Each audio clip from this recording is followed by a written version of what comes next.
Hey cousins, welcome to Respectfully. So as we all know, back on September 10th, 2025, Charlie Kirk was assassinated during one of his iconic campus stops.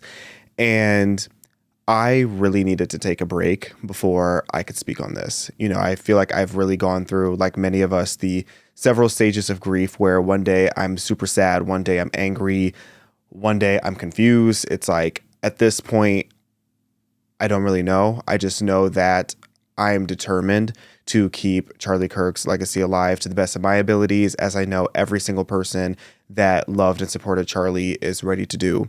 I want to give a huge shout out to everybody who helped put together that gorgeous memorial that was over the weekend. I had the honor and the privilege to be able to attend over in Glendale, Arizona, to put together an event where 100,000 people were able to come and worship Christ, and also just to keep Charlie's memory alive. Like, that was beautiful. And to do that in 7 days, 7 tireless days, while being emotional and distraught, I don't know how they have the strength to do it.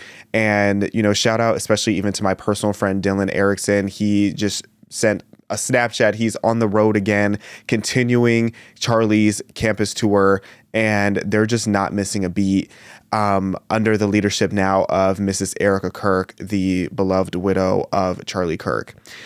And it's a lot to process. It really is a lot to process. First of all, the trauma of it that all of us endured, especially those who have seen the video.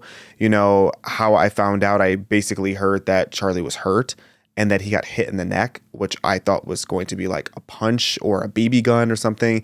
I was not prepared to open Twitter, and the first thing I see is someone that I viewed as someone that was really becoming a friend to me this year, someone who was very much a mentor of mine, and more importantly, a husband and a father to 2 very young kids who loved him.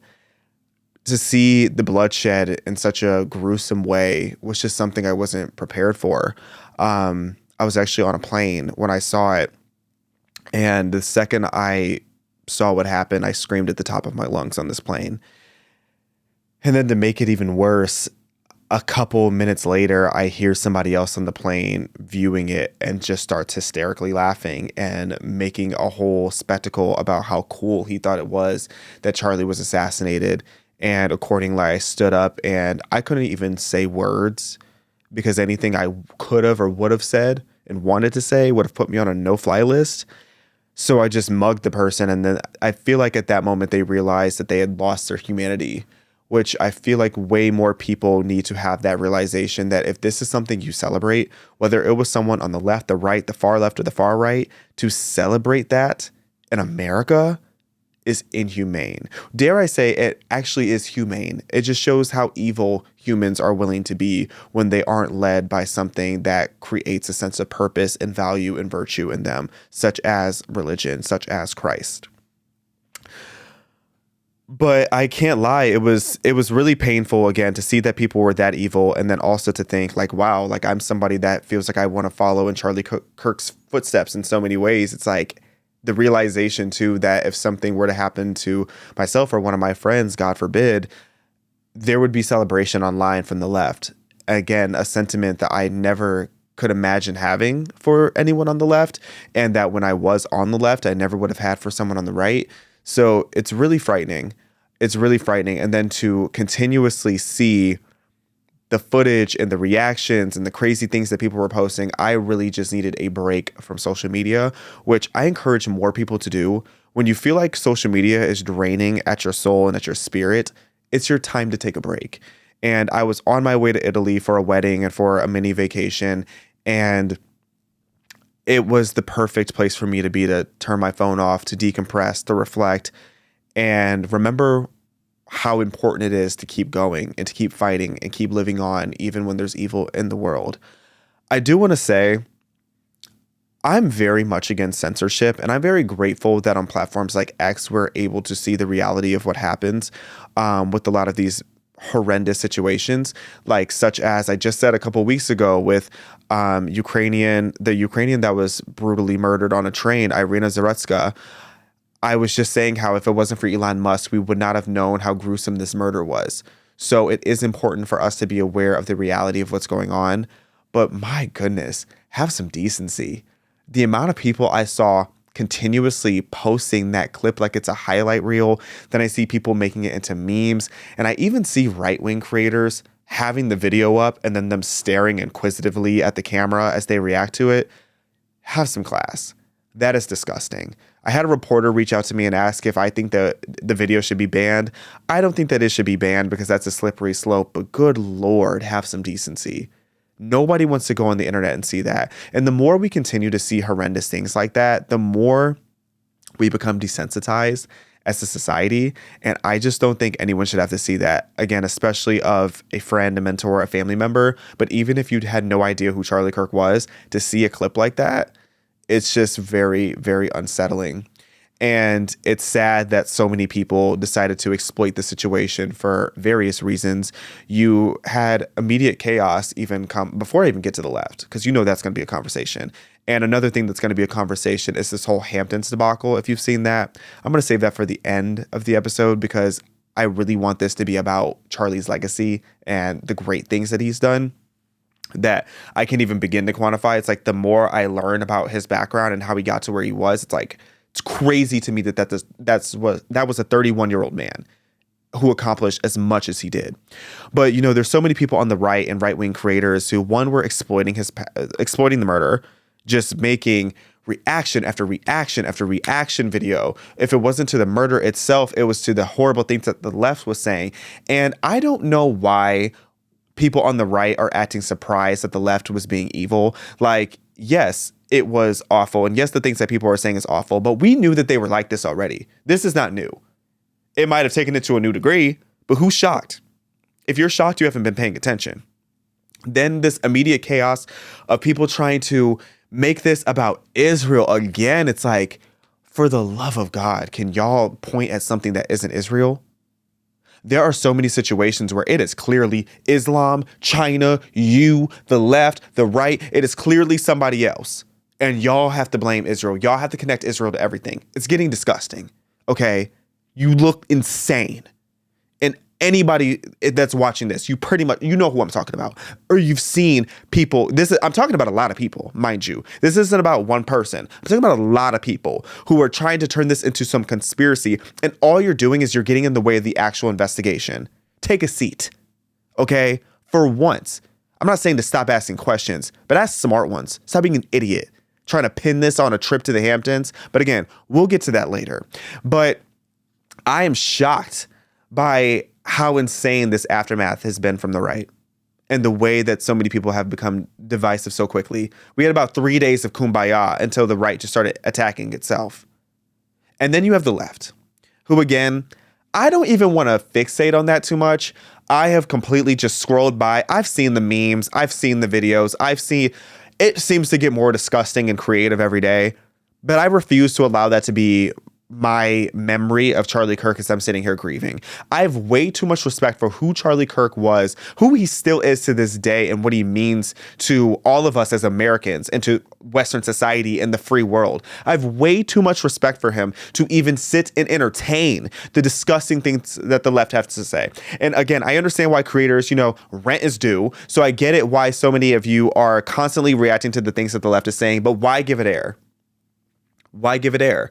I just don't get why. And maybe I'm being a hypocrite because I react to everything under the sun. And if I am, so be it. It feels personal. It feels crazy to me to sit here and watch so many people entertain the horrible things that the left are saying. Now, if it's like a public figure like Jimmy Kimmel or somebody else that's saying awful things, clock them. But these faceless accounts that don't even have the courage to show their face as they're making these cowardly statements and saying these awful things on the internet about a deceased father and husband, I refuse to give these people light of day. So today I want to honor Charlie Kirk, and that's the most important aspect to walk away with from this conversation because he meant so much to all of us. He again meant so much to his young family, first and foremost. Erica Kirk, I met her very briefly once. I am blown away by her strength. For her to get on stage and deliver the powerful message that she did over this weekend, I cannot verbally express enough how impressed I am by that. And for her to be so Christ-like in the way that we are called to be, and to stand on stage and say that she forgives the killer, so glad she does. I'm not there yet. But for her to be the spouse of Charlie, who's probably hurting the most of anybody on this planet right now, for her to show forgiveness to this clout-chasing assassin, I'm so blown away and inspired. She's more than just a strong woman. She is a woman of strength. There's a big difference there. That is a woman whose strength is coming from something divine and something that's so much bigger than growing calluses from the world. I feel like you become a strong person just from the worldly things you deal with, but to become a man or a woman of strength, that is something that's internal and spiritual and also bigger than anything that we can fully grasp or comprehend, and something that I know Charlie is looking down on and smiling. And please, please, please continue to support Turning Point USA. You know, PragerU and Turning Point, we're basically sister companies. We are our sister nonprofits. We work together all the time. We love each other. We support each other. I know Marissa Streit, our CEO here at PragerU, has been grieving very hard. You know, her and Charlie essentially started building PragerU and Turning Point around the same time. So they've been friends since Charlie was early 20s. So it's horrific to see this. And I'm just so impressed. And Erica, thank you. Thank you for continuing this mission for Charlie and for America. Thank you to Tyler Boyer, to everybody that's over there handling business at Turning Point, high level and entry level staff, everybody in between. You guys are working so hard. I know it's like a compound over there of them just working early days and late nights while they're hurting the most.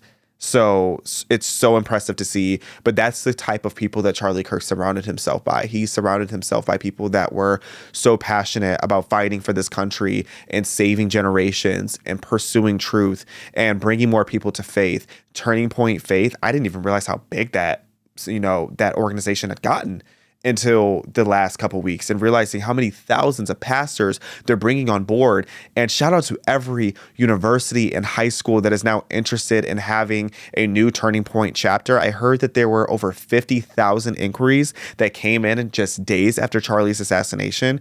And if that's not reason to give glory to God, wow, it's honestly mind-blowing. And if you haven't watched the memorial over the weekend and just seeing how, again, you had nearly 100,000 people, because they filled out the State Farm Stadium. And then they had, I think it's the Desert Eagle Stadium or something like that, or arena that's next door, that they filled up as well. And you had all these people worshiping, and you have all these people who have been going to church again. And, you know, Charlie is credited for much of the movement of getting, you know, young Gen Z men at record numbers, or at, you know, paradigm shifting numbers going back to church. And now you have all these people who are saying they dusted off their Bible for the first time in 10 years. And as someone who has been increasingly getting back into my faith in the last year, especially, that to me is so beautiful to see that people are pursuing that again. And it's because of this tragedy, but this tragedy was actually, you know, God's plan. And dare I say divine intervention, that all these people are now being inspired to walk with faith again, or for the first time. And it just goes to show that murdering Charlie Kirk did not silence him. It amplified everything that he stood for. It's the Barbra Streisand effect like I've never seen before, where you try to not bring attention to someone or something or to someone's message, but now because you've tried to silence it, it is that much louder. And you now have a million more Charlie Kirks out there that are going to be relentless in spreading his message and spreading truth and just being men and women of principle again, because our world was getting very dark and very cold and very sinister. And especially in my generation, I'm the oldest month of Gen Z, almost a millennial. I'd be a millennial if I were 2 weeks older, but you have the millennial and Gen Z eras where things got so progressive, it seemed like it was bound to fail. Like there was no point of return. But the work of Turning Point USA and Charlie Kirk has been so instrumental in turning that around. Now, back to the left real quick. You know, the left has been calling him every name in the book. You know the typical ones. Bigot, racist, fascist, everything you can think of. And the thing is they were doing that while he was here. So you really have two types of people. You have those who now recognize that their extremist words are what led to Charlie's assassination. You have the people who realize that, oh, maybe calling him a Nazi wasn't the smartest idea. Maybe saying that over and over is what led to political violence, because you have people afraid that they're literally going to lose their rights. The amount of people who, even when Trump won the election, that genuinely thought I was going to be put in shackles, insane. But that's what extremist rhetoric does. So you have the people that are now waking up and realizing that. And a lot of them have reached out to me because I pride myself in the fact that I have followers on, left of center, the sane left, or even some that are left that just like to hear out what someone right of center has to say. A lot of them have reached out to me being like, wow, like I see the damage of the words that we say, because you don't see the right going out and continuously choosing to murder people. You didn't see that happening to Joe Biden or Kamala Harris. You didn't even see that to Joe Biden after what happened in Afghanistan with those 13 service members. If there was a time that was going to happen, I'm glad it didn't, but I thought it was going to be some military guy with PTSD that went and did it. But it didn't happen. That's not what people with principle do. But people who are fueled with rage and anger and told that they have a reason to be, and that this guy, Charlie Kirk, who's really quite moderate conservative when you really get down into the details of it, in comparison to a lot of the main heads on the right, it's baffling. It's baffling that this happened to him. But the other kind of person that you have from the left now is you have those that are standing behind calling him a bigot and calling him a Nazi and calling him all these awful things. And you know what? To give the benefit of the doubt, at least you're consistent, but have some class. Have some class. Read the room, because everybody thinks that you're disgusting. And better yet, have the decency to challenge his ideas with facts and rebuttals rather than name calling and bullets. Because Charlie Kirk was literally the epitome of democracy. He was the one that exemplified democracy more than anybody in this country, dare I say. Because a lot of people say, oh, I'm indifferent on Charlie Kirk. I agree with some things he said, but a lot of people say, I didn't agree with everything that Charlie Kirk said. He loved that. That was his favorite kind of person. Because you know what that means? If you are the type of person to say that you couldn't agree with everything that Charlie said, but there were some things that you did, you're the perfect person to have a conversation with Charlie Kirk, because it means that you're not letting anyone tell you what to think. You're thinking. I always say that. I always say that on this platform, that I don't want to tell people what to think. I want to get people to think. And do you know who that comes from? That comes from Charlie Kirk. That comes from Charlie Kirk's legacy and everything that he stood for. It comes from the fact that this is somebody who loved to have discourse and to reach across the aisle and to welcome people to come and challenge his ideas and do it in a way that's so respectful and to do it in a way that's with integrity. He loved to welcome it. He did it in good faith. He was a part of why I do what I do. He's part of why I, even as a liberal, I wanted to debate Charlie Kirk. A huge goal of mine was to sit down and debate Charlie Kirk, because he had ideas that I thought were worth seeking out to challenge. So it's like, that's how I know being a liberal and being a leftist doesn't mean that you're evil. These people that are coming out of the left, these radicals, I don't know what demonic spirit has possessed you, but my goodness, it's crazy to see. It's crazy to see that people on the left can be okay with this. Even in my own family, I'm disgusted by some of the stuff that I see.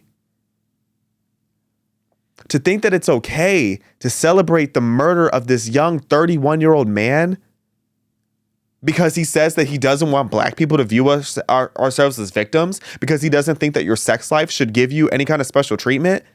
And then they try to say he's racist and bigoted and homophobic and transphobic and all this stuff. He works with Blair White. He's worked with Rob Smith. He's worked with all these different people. Like, the amount of marginalized people that worked directly with Charlie Kirk. But the thing is Charlie never viewed them as marginalized. Charlie viewed them as people with great ideas. That's why he respected them. He didn't need them to play identity politics in order to respect them.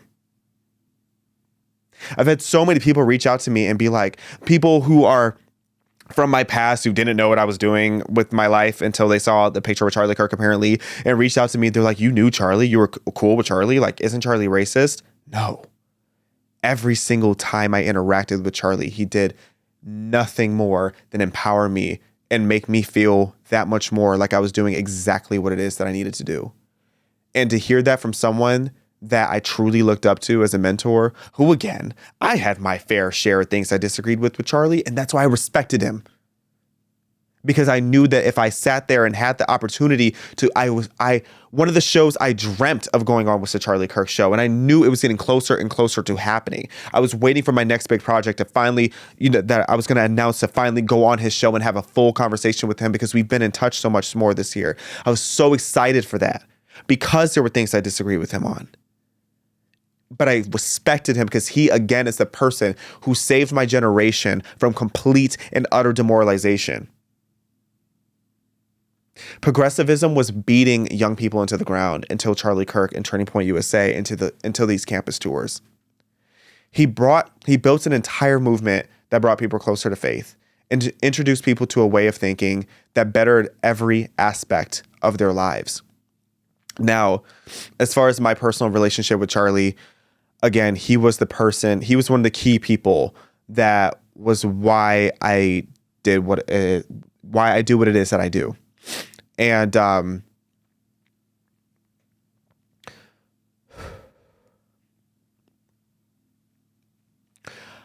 I still remember one of my first Fox appearances.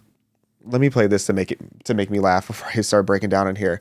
This is one of my first Fox appearances from March of 2023.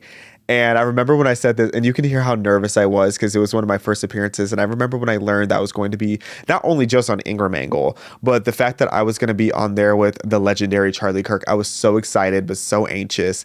And I dropped this line, and his reaction to this day still cracks me up.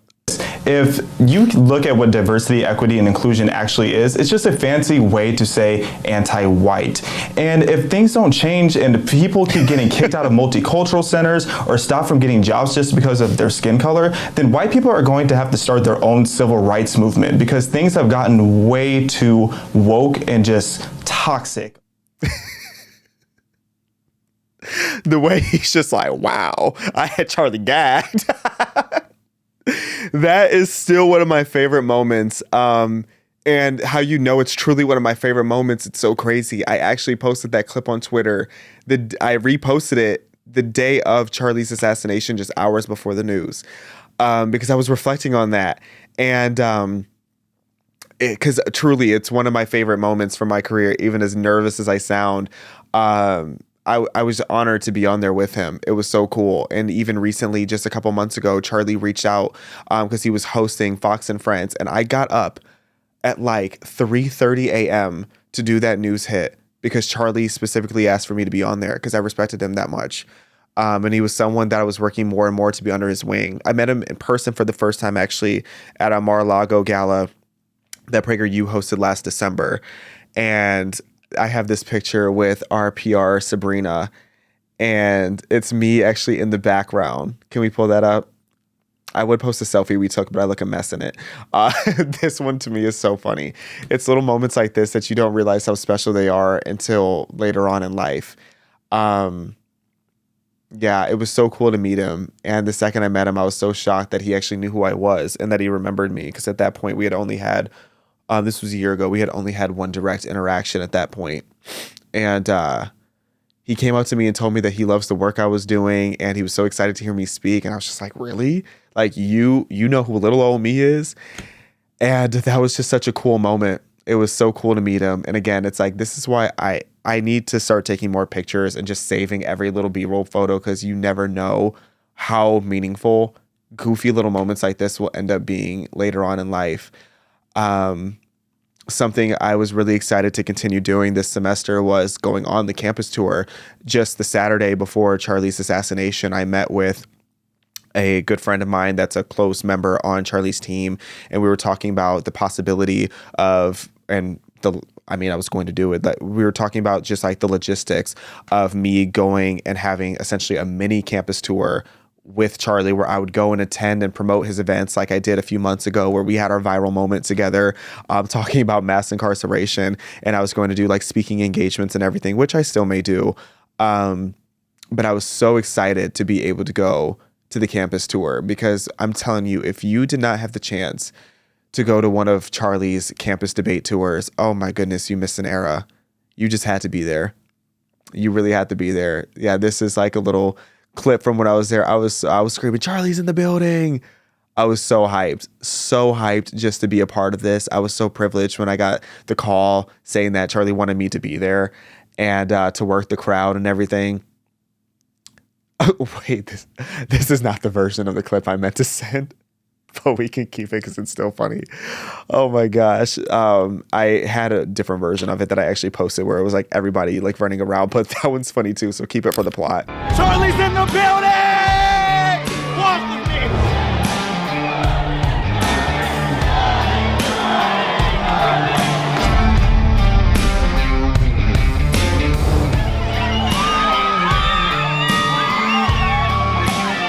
Let's go!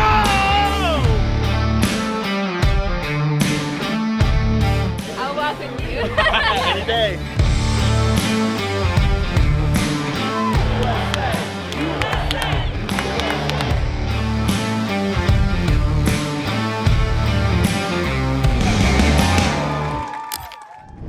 That was so fun. And then we had our moment where I said to him, I asked him, I was like, I said, if mass incarceration only incarcerates people who commit crime, why is it considered such a bad thing? And he goes, well, you're a white supremacist.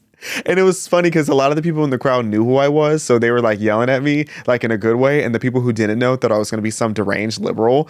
And everybody was gagged. It was just such a moment. You had to be there. Mr. Rodriguez, you were there. How special was that moment?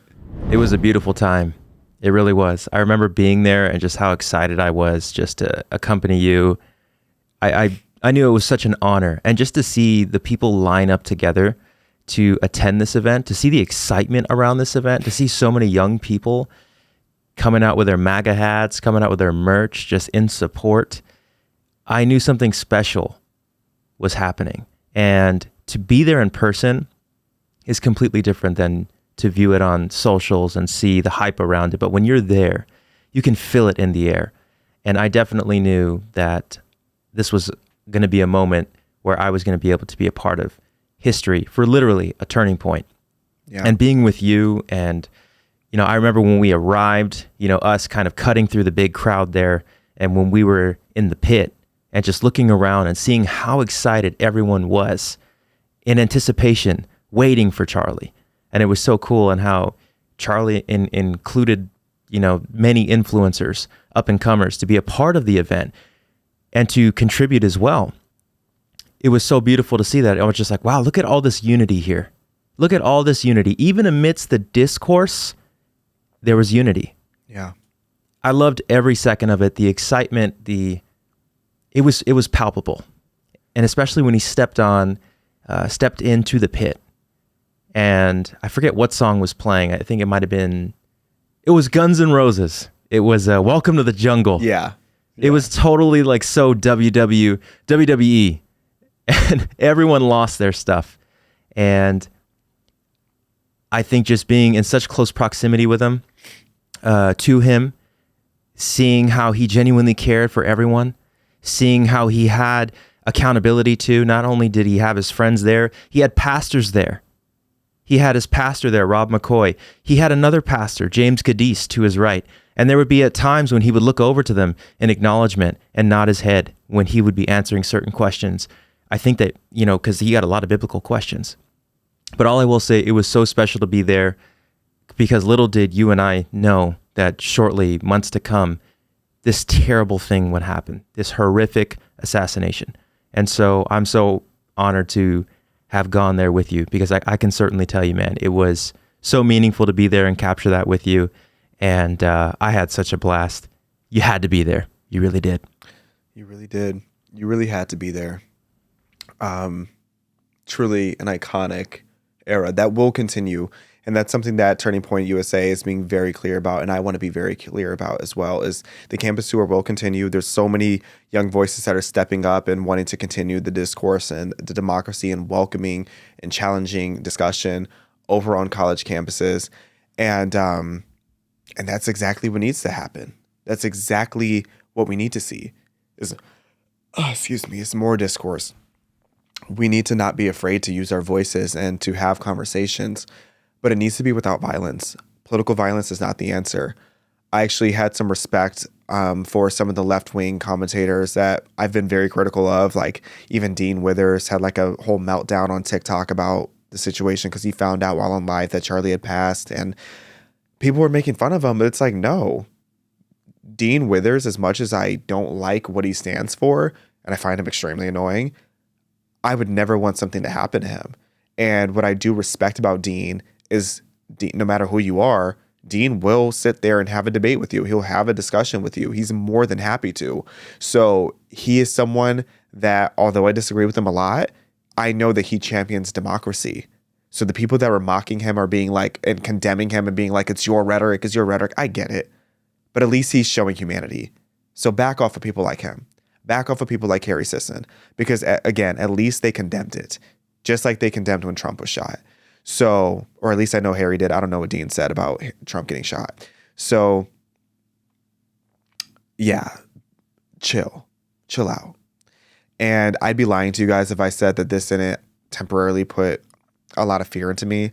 Because, again, I'm someone who wants to follow in these footsteps. But, you have to stand on business. Charlie Kirk died standing on what he believed in. Charlie Kirk lost his life standing on business. Dare I say he gave his life standing on business because he didn't lose anything. He lost his time on earth, but now he's in heaven, knowing that his work may be incomplete, but he didn't have unfinished business. I believe that's what, I forgot who exactly said that, but it was during the memorial, and I thought that was so powerful and so true and so valuable. There's so much work to be done. There's so much work to be done. Now, on the part of this conversation that I really hate to add in, which is why I'm putting it at the end, but there's all these narratives that are going on from the right, and I have to address it, and I hope I don't have to address this again because I really don't want to. But Charlie's death, of course, has led to a lot of suspicion of foul play around it, and I don't question that part at all. I definitely think that there was a group effort into this because there's way too many details about it that are suspicious. There's other pages and accounts that you can check out for that. I'm not going to get into all that right now because I'm not the FBI, but the way some of you get on the internet to cosplay the FBI is quite disgusting. You can't blame Israel for everything. You sound insane. And like there's a literal parasite in your brain that is wearing a kippah. You need to get a job. You need to get a life. You need to get a soul. Because the people who took this, that took Charlie's murder as a way to further their career or as a way to further their political agenda or to maximize their paywall, you're disgusting. Absolutely disgusting. Whether you're on the far left or the far right or the left or the right. I'm quite disgusted by it. And the people coming up with these conspiracies, turn over every stone. Look into everything. There's people questioning if it was the back camera, if there was something on the ground, was it from the side? I get it. But let the FBI cook. Keep asking questions, but ask smart ones. Ask ones that actually make sense. But I have to sit here and address this stupid narrative about the Hamptons scandal that I've been given absolute hell about. That while I'm in the middle of grieving on vacation, I'm having my phone blown up every time I turn it back on, to the point where I would just keep my phone off for hours at a time, about this allegation that there was some foul play while some influencers and I were in the Hamptons. So I'm going to play this clip that gives a gist of what the allegation is. And really, there's a whole hit piece article about it that don't even look it up. Don't even give these people revenue. Here's the clip. There was this meeting that took place in the Hamptons that allegedly Charlie was threatened. All of these conservative young influencers who basically knew nothing were brought out to the Hamptons to basically hang out and party and feel like they were, in a reality show. And they were told that they were going to talk about Mahmoud Mamdani, who's likely to be the next New York mayor. And then in the middle of the meeting, I was told this by someone who was there, Ackman turns the whole thing into an argument about Israel. And then coming out of this meeting, everybody was offered a free trip to Israel. And Xaviaer DuRousseau is taken to Gaza, and DuRousseau was paid by the Israeli government to go there and deliver this absurd, flamboyant video mocking people for starving, denying starvation, and claiming that Hamas leaders are eating all the food, so they're going on Ozempic. And that's like what was coming out of this disgusting meeting where Charlie Kirk was being screamed at for trying to take like a mildly principled position. Now, between that and there's other clips from that interview that people are making go viral, and, large podcasters are also spreading the narrative that there was some secret dinner meeting and all this crazy stuff. It's actually the most insane thing I've heard in a while. So I wanted to play it in full once, and now I just want to break down piece by piece. Actually, I'm not even going to break down. I'm just going to tell you how idiotic this entire thing is. First of all, there was no connection between the Hamptons trip and me going to Israel. My trip to Israel, and I'm pretty sure you can go back and I have videos and tweets where I have talked about the fact that I have planned to go to Israel in August when this trip that he's talking about. I had already planned on going to Israel again back in like February or March because I was going for a wedding. And after I had already committed to going because of the wedding, I was invited to go on a tour. Which even before Charlie died, the episode came out after Charlie was murdered. But I filmed it before in my Israel. Did I get paid by Israel? Because that trip just continued. That trip in the Hamptons trip just continued to have all these narratives written about it. But I even said in that video that I pre-recorded that I was already planning on going, and that it was already prearranged months ago, and that the dates for it ended up aligning when I was going to this wedding. The Gaza trip and the Israel trip were completely different. The Israel tour was a certain amount of dates. Then on the last day of that tour, I skipped it to go to a wedding. The day after that, my last day in Israel, which was going to be a free day, I was invited by some friends that I had there that were in the military, or actually not in the military, but they do something over there. I don't even know. I don't even know what these people's title are. Everybody in Israel is just doing something. But a couple people over there invited me to go to Gaza to see what was happening with the humanitarian aid. And why did they invite me? Because when I was sitting down with some of the journalists and leaders and politicians and the different people that I had the privilege of meeting there, I was asking the questions that Americans were asking. I wanted to know, why are people starving? What's happening with the aid? And then they were like, we are actually working on putting together a trip. If we can do this tomorrow, do you want to go to Gaza to see what's happening over there? And then this narrative that I was paid to go to, because we're still going to get back to the Hamptons trip. Don't get it fooled. The Gaza trip, as I said in the previous video that I did all about the Israel trip, I was not paid to go to Gaza or to Israel. The sponsored element of it, or my flight was paid for the Israel tour, because I went on a tour, and pretty much it was just because they are, every country does that. They bring influencers and creators over to see the country, to promote tourism, all of that. The Gaza tour, the only reason that the humanitarian aid was considered sponsored is because they paid for the bus right there. So this guy who's out here making slanderous lies, let's debunk that part first. Now back to the main topic at hand, the Hamptons trip. The Hamptons lie is actually insane. So first of all, no. Charlie Kirk and Bill... No, actually, but let me back up, because I'm just even getting frustrated talking about this because it's so stupid. How the Hamptons came about.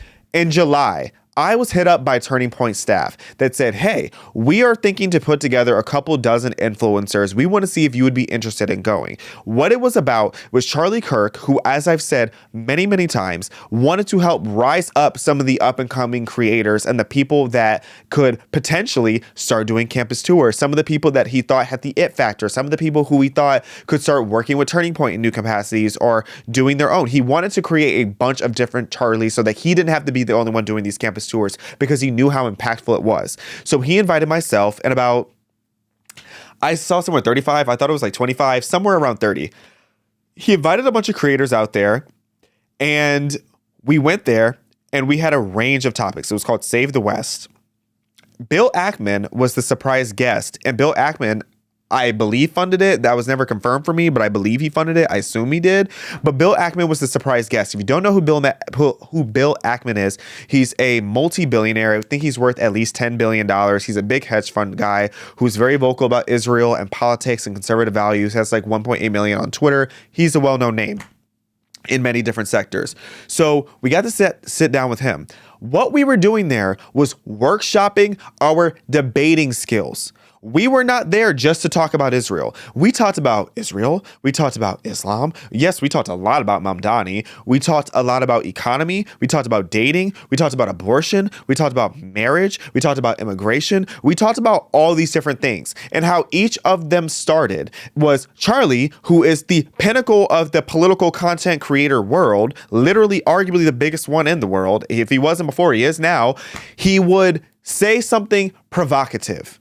After he would say a provocative statement, he would be like, what do you guys think about this? And then all the creators in here who are all known for having something to say, we all had something to say. So we had discourse, and some of the discourse got a little heated. I'm not talking screaming, but like, you know, it got a little intense. We were having back and forth discourse.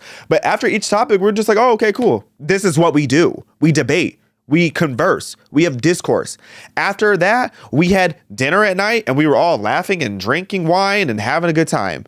That's what it was. It was like 36 hours in the Hamptons. It wasn't even like a full 2 days, I don't believe. It was like 36 hours there, maybe 48, where we sat there, we had workshops, and we talked about various topics. Bill Ackman, I could be wrong on this, but I don't even think Bill Ackman was in there when we talked about Israel. Bill Ackman, the sessions he led the economic section, and he joined in during the marriage and dating portion. Those were the only two sections where he spoke. For most of it, he wasn't even in the room. He was enjoying his time in Bridgehampton. So this idea that Charlie Kirk and Bill Ackman started fighting in a room full of content creators who would have loved nothing more to get that on camera, you're insane. Absolutely insane. And then you have the people who are trying to go and say that, oh, then why was the meeting so secretive? The photos were already on my Instagram. The reason we didn't post that in the real time was because of safety. Do you know how many people would have loved to come and slaughter that whole hotel? So no, after the meeting was over, we went and we posted photos. And out of confidentiality of all of us debating, we didn't record the sessions out of respect for each other. What is abnormal about that? Nothing. Exactly. We were workshopping our debating skills, led by Charlie Kirk. And then people are taking things out of context, because there was like in the article, the hit piece that came out, it talks about how Charlie raised up his phone and had written on Twitter, and he said something like, BB needs to resign or something like that. And he goes, what would happen if I do this? There was discourse, and then there was one woman who sat in the back who said, if you do that, you're indirectly going to empower Hamas. And then Charlie was like, see, you have to stop saying like that. He was saying that when you are debating about Israel, you need to stop doing it emotionally. You need to do it logically and factually. Otherwise, you lose the debate. He said it is moral blackmail if you say that somebody saying that a politician is bad, that you're then empowering a terrorist organization. Fair argument. Fair argument. And there were even things that Charlie didn't even necessarily disagree, or he didn't even necessarily agree with or disagree with. Either way, he would just push back on each of us, no matter what the conversation was about. That's what we were there doing. So no, it wasn't this situation of, oh, we were sitting around and having, some people even sat and called it an intervention for Charlie. You think Charlie Kirk flew out a bunch of content creators for an intervention when he has a wife at home? When he has senior staff at home? When he has God? You really think that Charlie Kirk funded or led for the funding of his own intervention? Are you insane? How stupid do you have to be to even think that? And the reason I'm so frustrated about this is because I've been put through hell because of this. The amount of people who have blown up my line and the hit pieces that have coming out, insane and disrespectful and disgusting that you would sit here and take this dead man's legacy and taint it by trying to make it seem like a harmless meeting we had in the Hamptons over a month ago had any connection to his death. And then you want to say that we all got free tickets to Israel because we went and bombarded Charlie about not being pro-Israel enough? Charlie was a Zionist down. Yeah, he had his criticisms of Israel. Who doesn't? People in Israel do too. So no, it was never this intervention to try to get at Charlie Kirk. That's insane. You're delusional. And every single person that's spreading that lie should feel disgusted by yourself. And most of the people who are spreading it, they've slowed down for the most part on it because they realized they sounded stupid. But where's the apology at? Where's the apology that while people are grieving and emotional about the fact that Charlie Kirk just got murdered in front of a crowd full of people and all over the internet, there's no apology that you just tried to pinpoint people like me and my influencer friends for his death? Are you insane? A guy that was mentoring us, you want to sit there and say that we're accountable for that? Disgusting. Absolutely disgusting. And then there's the side narrative where people are saying that there was because first it wasn't enough to say that, oh, during the debates that we were having that we were bombarding Charlie. Then it became, oh, there was actually a secret dinner. No, the hell there was not. What secret dinner? If Bill Ackman and Charlie Kirk ever got into an argument, it wasn't in front of any of the influencers because we were all together pretty much the entire time. And that never happened. They were in great spirits the entire time. We were chilling, kicking it. Bill Ackman is actually really chilling, really cool, and really normal, which is surprising for somebody of that net worth. Usually they're a little quirky, but we were chilling. Charlie was chilling. Everybody was catching a vibe. That was it. And it was a beautiful experience. It was such a fun time. It's such something that I wish I could just only cherish because it was my last time getting to hang out with Charlie Kirk. And it was such a fun experience. It was beautiful. The photos we took, the vibes we had, everything about it was such a great time. But instead, it has been turned by nutcase conspiracy theorists. You have a far left journalist sitting down with a far right journalist who admits to everybody in his personal circle how much he hates his own life because he knows that his decisions have led him to this audience of ignorant people that believe every lie he spews, and he has to keep being more extreme in order to stay relevant. You have people like that are linking up and getting into cahoots to slander Charlie's legacy and to slander Bill Ackman, who's also grieving. Please. But I digress. There might be some other lies in that, but I don't want to keep going on about that because, ultimately this video is not about debunking every single ignorant narrative that's out there. It's about honoring Charlie Kirk, my friend, my mentor, someone I've looked up to for many years, someone I was having the privilege of getting to know more and more this year. We were actually planning our next meetup that we were going to have later in the year. And sad. It's heartbreaking. It's devastating to see what happened. But the silver lining is that, again, there are so many more people that are going to be outspoken. I've had so many people who are content creators in various other sectors or people who are just like personal friends of mine reach out saying that they want to start being outspoken and building a platform on values and virtues and wanting to get involved in politics and all these different things because of Charlie Kirk. So Charlie, I know that you are proud of your real friends and your family for what they are doing to honor you and that they're leading the mission that you started. We will not let you down because we love you, Charlie.